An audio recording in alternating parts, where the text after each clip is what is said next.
ఇన్ని సంవత్సరాలు, ఈ 5 సంవత్సరాలు విశాఖపట్నాన్ని రాజధాని చేసేస్తాను మాట్లాడి ఏందయ్యా రాజధాని చేసామంటే గంజాయికి రాజధాని చేశాం, డ్రగ్స్కి రాజధాని చేశాం. ఇందులో ఎవరైనా పట్టుబడిన తర్వాత పోలీస్ డిపార్ట్మెంట్ వాళ్ళకి మేము అధికార పార్టీకి సంబంధించిన వాళ్ళు మనం చెప్పినా కూడా మీరు టాలరేట్ చేయొద్దు అని చెప్పాం. ఎవరైనా ఒకటే తప్పు చేసిన వాళ్ళు టాస్క్ ఫోర్స్ ఈరోజు నుంచే రంగంలో దిగుద్ది. చెక్ పోస్టులు పెంచుతున్నాం. ఈరోజు సిటీలోనే చూస్తే 1700 సీసీ క్యామ్స్ ఉంటే 700 పనిచేస్తున్నాయి. ఎట్టి పరిస్థితుల్లోని 3 నెలల్లో మార్పు తీసుకొస్తాం. 3 నెలలు టైం ఇచ్చా.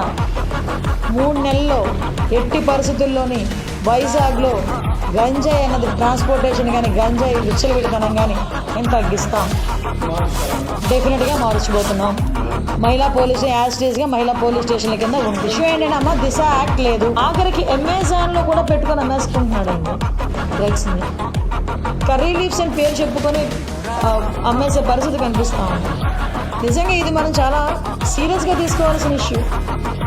అంటే అంత క్రిటికల్ సిచ్యువేషన్లో ఈరోజు వైజాగ్ పరిస్థితి ఉంది.